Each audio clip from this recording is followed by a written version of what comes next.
सरकार की जिम्मेदारी होती है, सरकार का काम है, जिम्मेदारी होती है। कोर्ट का फैसला था जो पूरे देशवासियों ने माना। फिर कांग्रेस प्राण प्रतिष्ठा में क्यों? सिखों ने, ईसाइयों ने, जैन, बौद्ध, पारसी, किसी ने विरोध नहीं किया। सबने कोर्ट के नियम का सम्मान किया जो कोर्ट में फैसला है। और पानी टपक रहा है, ये सबसे बड़ा भ्रष्टाचार है।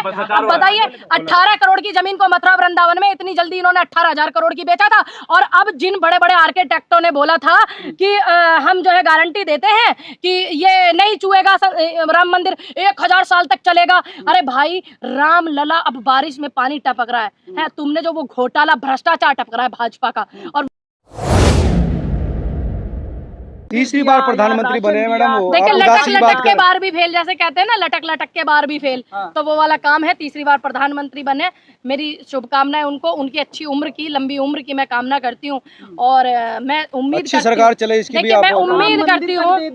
राशन दे दिया, क्या चाहिए जनता को? राम मंदिर कोई इंसान दे सकता है क्या? सिर्फ उसको मॉडिफाई कराया जाता है। और सरकार की जिम्मेदारी होती है, सरकार का काम है, जिम्मेदारी होती है। कोर्ट का फैसला था जो पूरे देशवासियों ने माना। फिर कांग्रेस प्राण प्रतिष्ठा में क्यों? सिखों ने, ईसाइयों ने, जैन, बौद्ध, पारसी, किसी ने विरोध नहीं किया। सबने कोर्ट के नियम का सम्मान किया जो कोर्ट में फैसला है। और पानी टपक रहा है, ये सबसे बड़ा भ्रष्टाचार है। अब बताइए, 18 करोड़ की जमीन को मथुरा वृंदावन में इतनी जल्दी इन्होंने 18,000 करोड़ की बेचा था। और अब जिन बड़े बड़े आर्किटेक्टों ने बोला था कि हम जो है गारंटी देते हैं कि ये नहीं छुएगा राम मंदिर, 1000 साल तक चलेगा।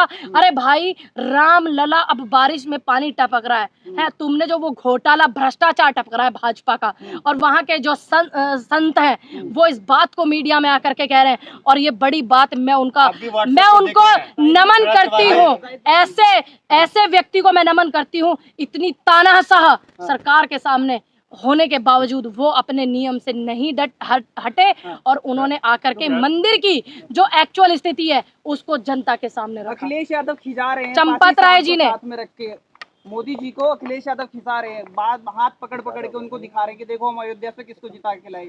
तो क्या देखिए, जितने भी हमारे तीर्थ स्थल थे, उन सभी तीर्थ स्थलों में तमाम वो लोग जीते हैं, तमाम वो लोग जीते हैं जिन्होंने जनता के दुख को समझा, जिन्होंने जनता की तकलीफ को समझा है। अब जनता ने इनको नहीं समझा क्योंकि इनके तकलीफ जो थी वो जितनी भी थी वो सिर्फ कुर्सी पे बैठने की थी। तमाम वादे इनके खोखले थे और उन खोखलों को नाकाम किया। और सबसे बड़ी बात, जहां देश के प्रधानमंत्री पैर धर देते हैं, केदारनाथ में पैर रखा उन्होंने, तो भैया सारी चीजें जो सोने की, हीरे जवाहरात की, वो पीतल में तब्दील हो गई। जाकर के उद्घाटन करने महाशय जी गए, अपना पूरा का पूरा इवेंट उन्होंने बनाने का काम किया। तो जाकर के वो राम मंदिर भी अब टपक रहा है। मैं नहीं कहती, संत चंपत राय जी कहते हैं, चंपत, ये चमत्कार है।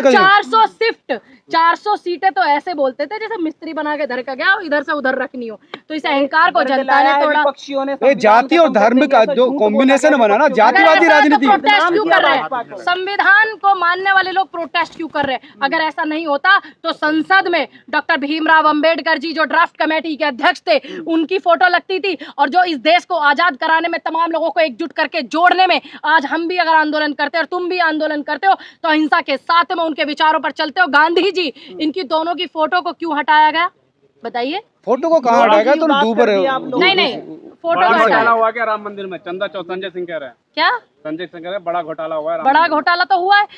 जो चंदा आया है उस चंदे का किसी को पता नहीं, जनता तक को नहीं पता कहाँ जा रहा है, कहाँ नहीं जा रहा। और आप वहाँ के संतों को मीडिया से रूबरू न होने देते और बेचारे एक आध हो जाए, फिर आप उन्हें ऐसे गायब कर दो जैसे क्या मैं google.com पे भी ढूंढते रहो, कहीं ना मिलते। तो इस तरीके की जो चीजें हैं ये क्यों करते हैं? क्योंकि इनको अच्छे से पता है कि हम लोग वो लोग हैं कि जिन्होंने देश की नीतियों को खराब किया है, जिन्होंने देश को खराब किया है, जिन्होंने इस जनता को बांटा है। और उनमें से कुछ लोग जो हैं ऐसे भी हैं जो ये बराबर में मेरे खड़े हैं। मोदी समर्थक ये कह रहे हैं कि दाल रोटी खाएंगे, हिंदू राष्ट्र बनाएंगे। देखिए, हम राम राज के पक्ष में हैं, राम की नियतियों पे चलते हैं, राम के आदर्श को मानते हैं। आसान नहीं है राम बनना, मर्यादाओं को अपनाना पड़ता है। हर बेटी को बहन बेटी मानना पड़ता है, सिर्फ अपनी स्त्री को बीवी मानना पड़ता है।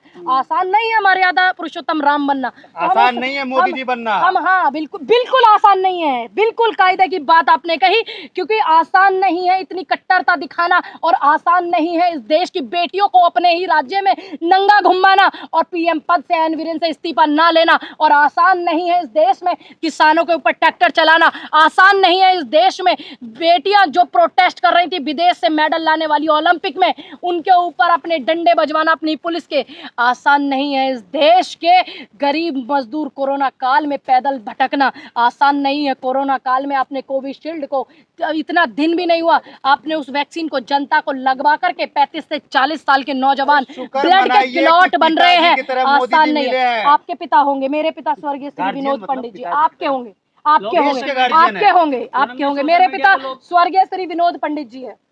सोशल मीडिया पे लोग लिख रहे हैं कि 2000 करोड़ का मंदिर 200 दिन भी नहीं चल पाया। वही बात है ना भाई, अब ये इनका घोटाला है, ये घोटाला है। इस घोटाले की जांच कौन करेगा? जांच कमेटियां कौन बैठेंगी? अब नेता प्रतिपक्ष बैठेंगे राहुल गांधी और आमने सामने की होगी टक्कर इस जनता के मुद्दों पर और इनके घोटालों पर। अब बड़ी हालत खराब है क्योंकि राहुल गांधी जी नेता प्रतिपक्ष बन गए। 50 साल हो गए आपातकाल को, तो लोकसभा अध्यक्ष ने कहा कि अब ऐसी समय नहीं आएगा, कांग्रेस ने जो किया था वो नहीं दोहराया जाएगा। देखिए आज के दौर में सिर्फ देखिए हम अपनी कमियों को स्वीकारते हैं, ठीक है, राहुल गांधी जी ने इस चीज को स्वीकारा है। हम वो लोग हैं जो अपनी कमी को भी गलती मानते हैं और जनता जनार्दन के सामने सर झुका करके माफी मांगते हैं। राहुल गांधी जी ने भी इस चीज को स्वीकारा है, लेकिन फर्क इतना है उस समय की जो नेता इंदिरा गांधी थी वो बोल करके चीजों को उन्होंने किया, ठीक है, जो गलत था तो गलत था, गलतों को गलत माना जाए। समय स्थिति के आधार पे उन्होंने जो किया वो उनको पता होगा क्या सही था क्या गलत था। लेकिन आज आपकी नजर में सही गलत क्या है? देखिए मेरी नजर में सही वो है, सबसे पहले देश, देश के बाद में फिर अपना जो है धर्म। इमरजेंसी लागू करना सही था? देखिए बिल्कुल नहीं, हमारे नेता ने स्वीकारा कि गलतियां हुई है।